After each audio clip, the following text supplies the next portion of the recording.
Hello बच्चों, class 11th की physics में आज हम सब लोग थर्मोडायनेमिक्स के फोर्थ लेक्चर में स्टार्ट करेंगे ऊष्मागतिकी के प्रथम नियम के अनुप्रयोग। और इसमें हम सब लोग ऊष्मागतिक प्रक्रम में जो हमने पढ़ा था वो उन पर हम सब लोग ऊष्मागतिकी का प्रथम नियम अप्लाई करेंगे और फिर इसके बाद इसका सबसे मोस्ट इम्पॉर्टेंट एप्लीकेशन यानी अनुप्रयोग पढ़ेंगे मेयर का सूत्र। उसका भी डेरिवेशन आज के इस वीडियो में हम सब लोग पढ़ेंगे। तो आप सभी बच्चों का हमारे अपने प्यारे से यूट्यूब चैनल आदर्श बालाजी सॉल्यूशन पर स्वागत है। चैनल पर नए हो तो इसे सब्सक्राइब करके वीडियो को लाइक जरूर कर लीजिए, क्योंकि इस चैनल पर बालाजी पब्लिकेशन से मैथमेटिक्स के क्वेश्चन और साथ ही साथ फिजिक्स के आंगिक प्रश्न को सॉल्व कराया जाता है। चलिए हम सब लोग शुरू करते हैं। तो सबसे पहला हम पढ़ेंगे इसमें चक्रीय प्रक्रम। भाई ऊष्मागतिक प्रक्रम कई सारे हमने पढ़ा था, उसमें से हम सबसे पहला पढ़ेंगे चक्रीय प्रक्रम। चक्रीय प्रक्रम में होता क्या है कि जो ऊष्मा दिया जाता है, कण जहां पर थे वो वहीं पर आकर के रुक जाएंगे। मतलब ऊर्जा तो ले रहे कण, लेकिन जहां से जा रहे हैं घूम फिर के फिर वहीं पर आ रहे हैं, यानी उसकी आंतरिक ऊर्जा में कोई परिवर्तन नहीं होता। वो लगातार अपना मतलब रिपीटिंग करते रहते हैं, कहने का मतलब। तो इसमें चक्रीय प्रक्रम में होता क्या है कि जो कण होते हैं वो रिपीटिंग करते रहते हैं। रिपीटिंग करने का मतलब जितनी कण की प्रारंभिक इनिशियल आंतरिक ऊर्जा थी वही फाइनल हो जाती है, यानी आंतरिक ऊर्जा में कोई परिवर्तन नहीं आता है। भाई यही चीज तो हुआ चक्रीय प्रक्रम। आंतरिक ऊर्जा में कोई परिवर्तन आएगा नहीं, जैसे कण वही प्रोसेस दोहराता रहता दोहराता रहता, वही होता है चक्रीय प्रक्रम। ठीक, तो इसलिए यहाँ पर डेल्टा यू का मान कितना हो जाएगा, इन दोनों का अंतर जीरो हो जाएगा। जाहिर सी बात, इसको इधर लाएंगे, you finally minus you initial zero हो जाएगा। और इसको हम सब लोग अप्लाई करेंगे ऊष्मागतिकी के प्रथम नियम। ऊष्मागतिकी का प्रथम नियम हम सब लोग पढ़े हैं कि Q बराबर किसी भी निकाय को दी गई ऊष्मा दो भागों में बट जाती है। पहला निकाय की आंतरिक ऊर्जा में परिवर्तन और दूसरा निकाय द्वारा किए गए कार्य में। ठीक है, W प्लस है तो निकाय द्वारा किए गए कार्य। अब ये मान यहाँ पर रखेंगे तो Q बराबर क्या हो जाएगा, W। यानी चक्रीय प्रक्रम में होता क्या है, दी गई जो ऊर्जा है वो निकाय द्वारा किए गए कार्य के बराबर हो जाती है। दी गई ऊर्जा, निकाय को दी गई ऊर्जा, चक्रीय प्रक्रम में निकाय को दी गई ऊर्जा निकाय द्वारा किए गए कार्य के बराबर होती है। यहां पर आप सब लोग लिख लीजिएगा।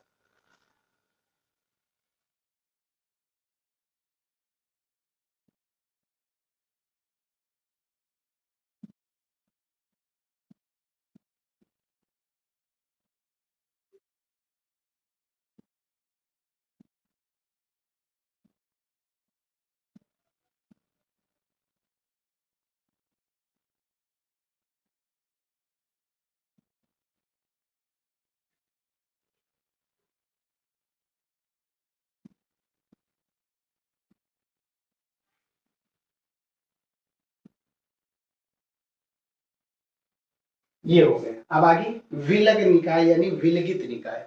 एक ऐसा निकाय जिसको बाहरी दुनिया से कोई मतलब ही नहीं, वो अपने आप में ही खुश रहता है, बाहर से कोई लेना देना ही नहीं, वो केवल अपने आप में खुश रहता है। कहने का मतलब वो ना तो तुमसे ऊर्जा लेगा और ना तो तुम्हें ऊर्जा देगा, ना तो ऊष्मा लेगा और ना ही ऊष्मा देगा, और साथ ही साथ कृत कार्य में भी कोई परिवर्तन नहीं होगा। मतलब निकाय द्वारा किया गया कार्य भी जीरो होता है। मतलब निकाय द्वारा किए गए कार्य का मतलब है, निकाय द्वारा किए गए कार्य का मतलब या तो वो गैस के अणुओं को पास लाएगा और या तो दूर ले जाएगा। कहने का मतलब वो या तो सिकोड़ेगा या तो फैलाएगा गैस को। गैस को ही हम निकाय बोल दिए, तो वो या तो फैलाएगा या तो सिकोड़ेगा। तो ये दोनों चीजें नहीं करेगा, क्योंकि विलग निकाय है, इसको बाहरी दुनिया से कोई लेना देना नहीं। तो ना तो वो ऊष्मा लेगा ना ही देगा, और ना ही गैस को सिकोड़ेगा और ना ही फैलाएगा। तो इससे होता क्या है, ऊष्मागतिकी का प्रथम नियम अप्लाई करेंगे तो Q बराबर डेल्टा U प्लस W से, तो Q का मान zero, delta U plus W का मान भी जीरो, तो डेल्टा U का मान जीरो, इसका मतलब U finally is equals to किसके, U इनिशियल। आंतरिक ऊर्जा प्रारंभिक ऊर्जा के बराबर होती है। निकाय कि आंतरिक ऊर्जा में कोई परिवर्तन ही नहीं होता है, तो ये चीज लिख देना है। अतः विलग निकाय में निकाय की आंतरिक ऊर्जा में कोई परिवर्तन नहीं होता है, बस हो जाएगा।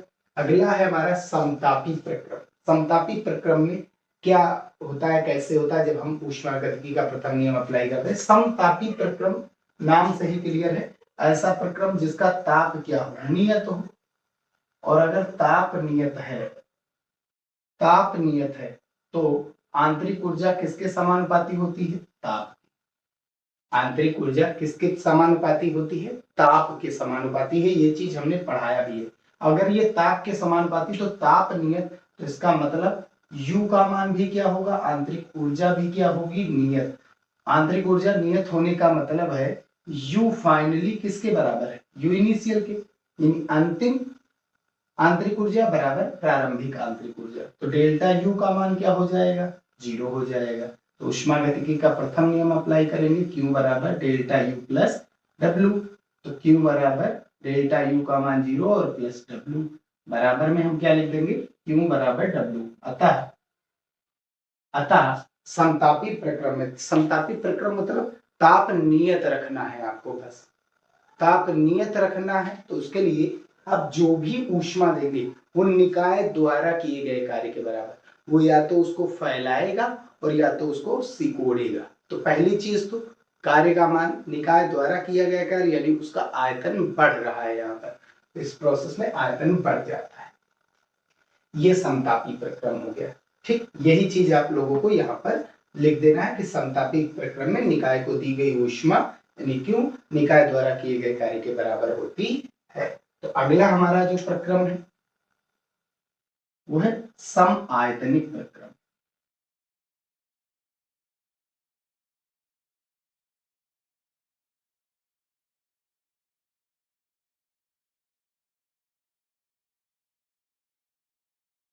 समआयतनिक प्रक्रम मतलब ऐसा प्रक्रम जिसका आयतन नियत हो, आयतन नियत है।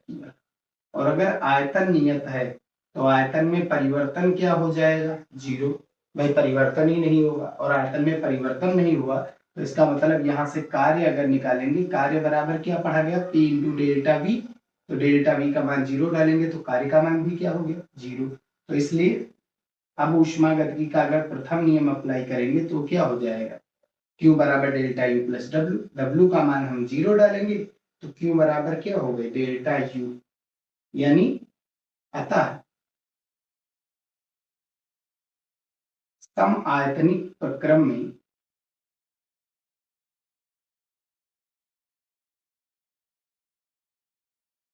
निकाय को दी गई ऊष्मा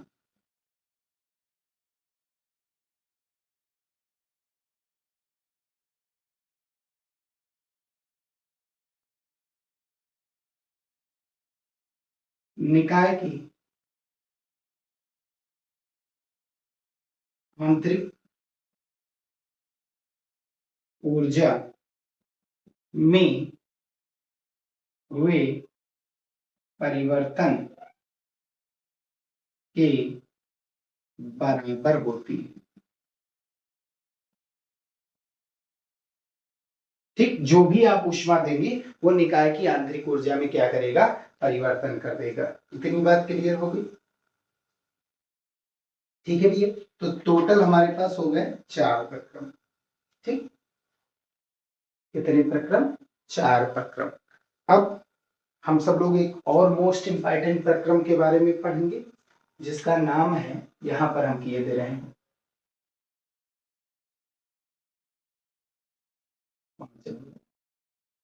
वो है रुद्धोष्म प्रक्रम, एडियाबेटिक प्रोसेस। रुद्धोष्म प्रक्रम बहुत बेहतरीन चीज। ये नेक्स्ट चैप्टर भी है, समतापी प्रक्रम तथा रुद्धोष्म प्रक्रम।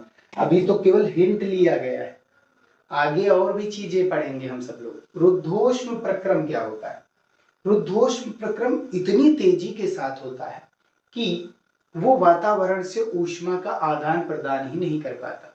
अब जब ज्यादा तेजी से होगी तो ऊष्मा ना तो निकाय से बाहर जा सकती और ना बाहर वातावरण को जा सकती, ना वातावरण से अंदर आ सकती।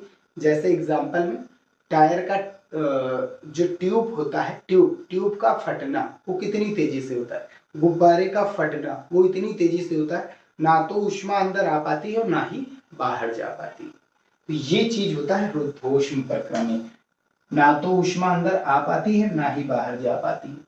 तो यानी इसके लिए Q का मान क्या हो जाएगा, 0 हो जाएगा। तो यहां से ऊष्मा गतिकी का प्रथम नियम लगाएंगे, Q बराबर डेल्टा U प्लस W।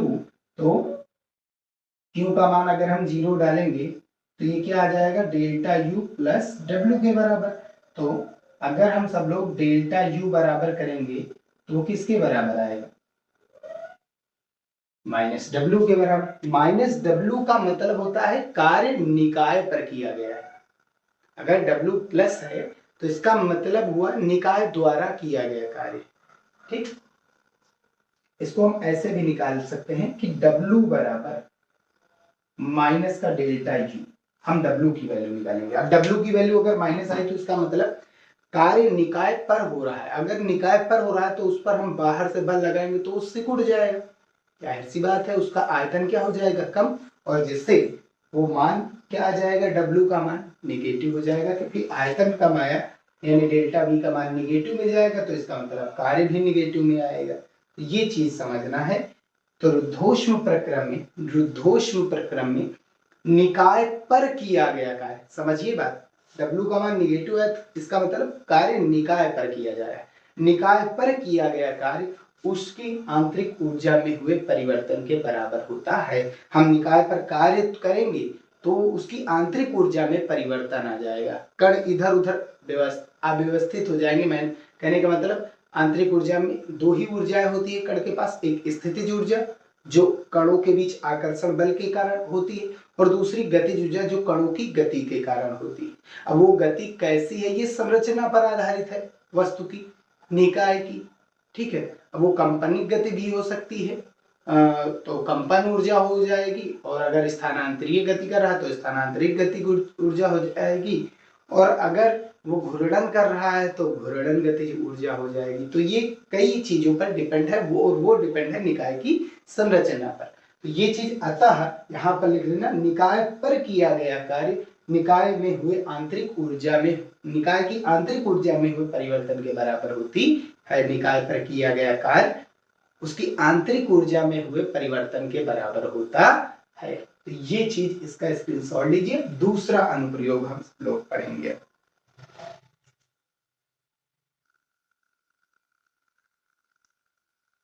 चलिए अब हम सब लोग अपने नेक्स्ट अनुप्रयोग पर आ जाते हैं। ऊष्मागतिकी के प्रथम नियम का अनुप्रयोग है ये, तो ये बहुत ही ज्यादा इंपॉर्टेंट है, मेयर का सूत्र है, और इसको हम सब लोग ग्राम अणुक विशिष्ट ऊष्माओं के अंतर के नाम से जानते हैं, जिसका फार्मूला Cp माइनस Cv बराबर R होता है। हाँ, Cp माइनस Cv जो हमने द्रव्य के तापीय गुण में पढ़ाया था, ऊष्माधारिता, और फिर इसके बाद एक विशेष प्रकार की ऊष्माधारिता होती, कुछ विशेष प्रॉपर्टी को रख करके हम सब लोगों ने विशिष्ट ऊष्माधारिता पढ़ा था, और वो विशिष्ट ऊष्माधारिता केवल ठोस और द्रव पर लागू होता था। गैसों के लिए जो विशिष्ट ऊष्मा होती थी वो दो तरीकों की होती थी, और वो होती थी एक स्थिर दाब पर यानी Cp, और एक स्थिर आयतन पर यानी Cv। ठीक है, क्यों हमने इसको अलग किया था, क्योंकि गैसों के लिए हम सब लोग मोलों की संख्या का यूज करते थे द्रव्यमान के लिए, और जो ठोस और द्रव थे उनके लिए हम सब लोग द्रव्यमान फिक्स कर रहे थे, और तब हम ऊष्मा देते थे। समझिए फिर से, ठोस और द्रव में क्या था, ठोस और द्रव कोई भी ले लीजिए, हम जानते हैं दैनिक जीवन में बहुत सारे ठोस और द्रव हैं, उनका हमको तापमान बढ़ाना है। तापमान बढ़ाना है 1 डिग्री सेल्सियस, और इसमें मात्रा फिक्स करनी है इनकी 1 किलोग्राम। तो 1 किलोग्राम द्रव्यमान की ठोस या द्रव की वस्तु, 1 किलोग्राम द्रव्यमान वाली ठोस या द्रव वस्तु का तापमान 1 डिग्री सेल्सियस बढ़ाने के लिए आवश्यक ऊष्मा उसकी विशिष्ट ऊष्माधारिता कहलाती है। और ये गैसों के लिए हमने मोलों की संख्या फिक्स की थी, और वो भी कितने, 1 मोल, और जिसका मान 1 होता उसको हमने बटे में डाला था। ठीक, तो एक स्थिर आयतन पर अलग आया था, और स्थिर दाब अलग आया था। वो होता क्या है, वो चीज हम नीचे डिस्क्रिप्शन में दे देंगे, वो लिंक, वहां से आप सब लोग उसको देख सकते हैं। ठीक, यहाँ पर बताने का मतलब ये वीडियो बड़ा हो जाएगा। तो मेयर का सूत्र, जिसका फार्मूला हम सब लोग Cp माइनस Cv के नाम से जानते हैं, ग्राम अणु विशिष्ट ऊष्मा। Cp माइनस Cv जो होता है वो गैस नियतांक R के बराबर होता है। ये R जो है गैस नियतांक है। ठीक, ये आगे गैसों का अणुगत सिद्धांत पढ़ेंगे तो उसका डेरिवेशन पढ़ेंगे बाकायदा, और अगले साल हम सब लोग इसको विलयन नियतांक के रूप में पढ़ेंगे। तो Cp जो होता है स्थिर दाब पर ग्राम अणु विशिष्ट ऊष्मा है या ऊष्माधारिता कहती है, और ये Cv जो है स्थिर आयतन पर ग्राम अणु विशिष्ट ऊष्मा है। और इसका फार्मूला था 1 मोल किसी गैस की स्थिर दाब की बात पहले करेंगे, पहले स्थिर आयतन है, हाँ ठीक, स्थिर आयतन की बात करेंगे। तो Cv बराबर क्या था, सबसे पहली चीज 1 मोल गैस का स्थिर आयतन पर 1 मोल गैस, 1 मोल यानी मोलों की संख्या हमने फिक्स कर दी थी 1 मोल, गैस का ताप 1 डिग्री सेल्सियस बढ़ाने पर, यानी डेल्टा टी का मान भी हमने फिक्स किया था 1 डिग्री सेल्सियस बढ़ाने पर गैस को दी गई ऊष्मा उसकी स्थिर आयतन पर विशिष्ट ऊष्मा कहलाती थी। और ये ऊष्मा हमने कितनी दी थी, क्यू, और जिसका मान 1 था उसको हमने बटे में डाला था, यही चीज। और अगर यहां से क्यू की वैल्यू निकालेंगे तो ये कितना आएगा, क्यू बराबर आएगा n CV delta T. Clear बात, तो ये चीज यहां पर करना कैसे है वो चीज देखिए। तो कितनी ऊष्मा दी जा रही है किसी गैस को, Q1, और Q1 ऊष्मा दे रहे हैं उस गैस को, तो उसके ताप में कितने की वृद्धि हो रही है, डेल्टा टी की वृद्धि हो रही है। तो यहां पर Q1 बराबर कितना हो जाएगा, एन सीवी डेल्टा टी, यही चीज हो गया। अब ऊष्मागतिकी का हम प्रथम नियम अप्लाई करेंगे, मार्कर चेंज कर लें भैया। ऊष्मागतिकी के प्रथम नियम से, ऊष्मागतिकी के प्रथम नियम से, ऊष्मागतिकी का प्रथम नियम क्या है, निकाय को दी गई ऊष्मा दो भागों में खर्च होती, आंतरिक ऊर्जा में परिवर्तन तथा निकाय द्वारा किया गया कार्य। ठीक है, ऊष्मा कितनी दी जा रही है, Q1, आंतरिक ऊर्जा में हुए परिवर्तन डेल्टा यू, और प्लस कार्य कितना होगा, कार्य जो होता है कार्य बराबर वो होता है P इंटू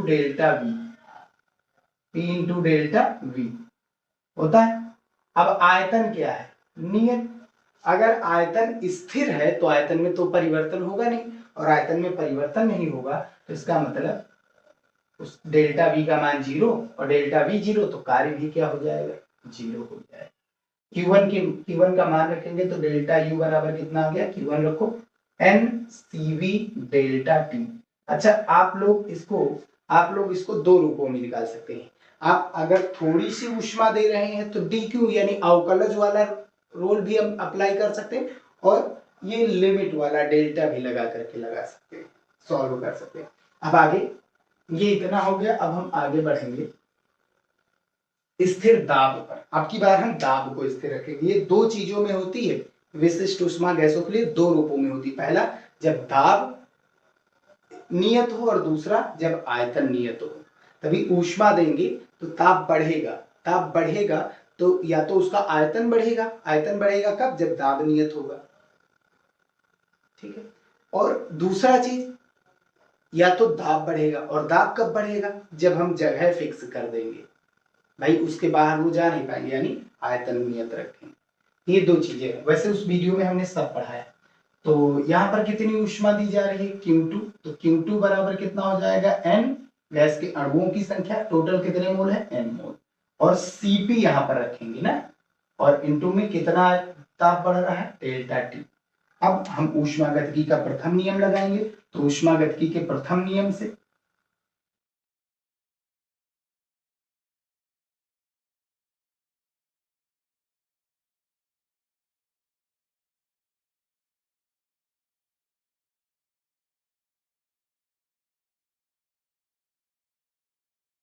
क्या है ऊष्मागतिकी का प्रथम नियम? निकाय को दी गई ऊष्मा निकाय की आंतरिक ऊर्जा में हुए परिवर्तन और निकाय द्वारा किए गए कार्य के बराबर होती है, यानी वो दो भागों में बढ़ जाती है। ठीक भैया, आप कितनी ऊष्मा हम दे रहे हैं? Q2 यहाँ दे रहे हैं। आंतरिक ऊर्जा में परिवर्तन हम पहले से ही निकाल चुके, कितना? NCV delta T। और निकाय द्वारा किया गया कार्य, जब दाब नियत होता है तो निकाय द्वारा किया गया कार्य किसके बराबर होता है? P इंटू डेल्टा V के बराबर। ये चीजें हम एक एक चीजें अगर पूरा देख रहे हैं ऊष्मागत की, तो ये चीज आप जानते हैं। Q2 का मान यहां डाल दो, NCP डेल्टा T, इसको यहां ले आओ इधर, ये माइनस NCV डेल्टा T, और बराबर में कितना आ गया? P into delta V। तो P इंटू डेल्टा V की वैल्यू कितनी हो गई? इन दोनों में कॉमन क्या है? N delta T। तो अंदर बचा क्या? CP minus CV। ये बन गया इक्वेशन नंबर 6। ठीक है, यहां पर लिख देना समीकरण 1 से डेल्टा U का मान रखने। हो गया। अब हम यहाँ पर गैस समीकरण लगाएंगे, N मोलों N मोल के लिए गैस समीकरण, N मोल के लिए गैस समीकरण।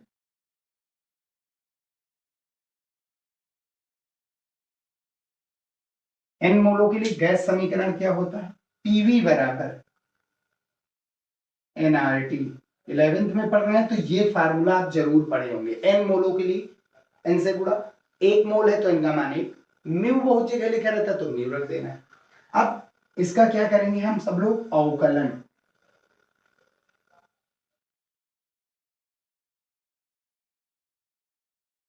वैसे हम अवकलन कर रहे हैं, आगे हम वैसे अवकलन की बजाय हम सब लोग यहाँ पर एक पैटर्न यूज करते हैं। ये पूरा का पूरा काम कहां पर हो रहा है? स्थिर दाब पर। अगर हम दाब बढ़ाएंगे तो बताओ, अगर दाब नियत है, दाब नियत यानी जितना पहले कण बल लगा रहे तो उतने बल लगाएंगे, तो आप अगर ताप बढ़ाएंगे, ऊष्मा देंगे गैस को, तो उसका ताप बढ़ेगा। जाहिर सी बात, ऊष्मा देंगे तो उसका ताप बढ़ेगा, यानी कण भागेगा, भागने का मतलब उसका ताप बढ़ा, उसने ऊर्जा पाई। ठीक, ये चीज तो क्लियर, इतने टाइम से पढ़ रहे हैं तो जाहिर सी बात इतना तुझे बेसिक चीज पता है कि ऊष्मा देंगे तो ताप बढ़ेगा, ताप बढ़ेगा और दाब नियत रखना है तो आपको दूर जाना पड़ेगा, यानी आपको जगह बढ़ानी पड़ेगी, तभी आप दाब नियत रख पाएंगे। दाब नियत रखने का मतलब जितना पहले बल लग रहा था उतने अब भी बल लगेगा, दाब बढ़ेगा नहीं। और दाब नहीं बढ़ाना है, दाब नियत रखना है, और दाब बढ़ाएंगे तो आपको दूर जाना पड़ेगा। भाई दूर जाएंगे, दाब उतने नियत रखना है तो दूर जाना पड़ेगा। अब दाब, अब बात समझिए, अब जगह नहीं बढ़ाएंगे, ताप बढ़ाया गया, जगह नहीं बढ़ाएंगे तो जाहिर सी बात कण दूर दूर जाएंगे तो दबाव बढ़ेगा दीवारों पर, गैसों जिस निकाय में रखी है गैस उसकी दीवारों पर दबाव बढ़ेगा। वो दबाव ना बढ़े तो उसके लिए उसको जगह बढ़ानी पड़ेगी, यानी आयतन बढ़ाना पड़ेगा। तो ये चीज हुआ। इसका अगर हम लिमिट रूप लें तो डेल्टा टी ताप बढ़ाने पर, डेल्टा टी ताप वृद्धि होने पर, अब क्या है? ताप नियत, दाब नियत रखकर ताप में वृद्धि करेंगे तो आयतन बढ़ेगा। ठीक, अब ये वैल्यू उठा करके इसकी वैल्यू यहां पर लाइए, तो समीकरण 2 से ये वैल्यू उठा करके यहां पर लाइए तो कितना है? एन डेल्टा टी बराबर, एन डेल्टा टी ब्रैकेट में सीपी माइनस सीवी बराबर n R delta T. Delta T खत्म, एन से एन खत्म, सीपी माइनस सीवी बराबर कितना आ गया? आर आ गया। यही है ग्राम अणुक विशिष्ट ऊष्माओं का अंतर। अब बात आ रही इसका यूज कहाँ है। तो इसका यूज आप सब लोग जब पढ़ेंगे कोई इंजीनियरिंग में, जैसे मोटर इंजीनियरिंग में गए तो कोई भी चीज का इंजन बनाना है तो इंजन की संरचना डिजाइनिंग के लिए ये चीज आपको वहां पर अप्लाई करनी पड़ेगी। तो ये वहीं पर अप्लाई होगा जहां पर डिजाइनिंग की बात आएगी, इंजन हो जाए आपके या कोई अन्य ऊष्मा से चलने वाला यंत्र जो ऊष्मा गतिकी पर आधारित है वहां पर यूज होगा। ठीक है, ये मेयर का सूत्र। तो ये टोटल था ऊष्मा गतिकी का चौथा वीडियो। बस एक वीडियो बचा है और उसमें हम सब लोग स्वातंत्र कोटि ऊष्मा समविभाजन नियम क्या होता है वो कंप्लीट करेंगे और अब हम सब लोग न्यूमेरिकल पढ़ेंगे। तो अभ्यास अंकित प्रश्न टोटल 5 क्वेश्चन है, उसको सॉल्व करके आत्मनिरीक्षणात्मक के अंकित प्रश्न को सॉल्व करेंगे बालाजी पब्लिकेशन से। तो मिलते हैं फिर भैया नेक्स्ट वीडियो में। वीडियो पसंद आया हो तो इसे लाइक और चैनल में नए हो तो इसे सब्सक्राइब करके जरूर जाइएगा।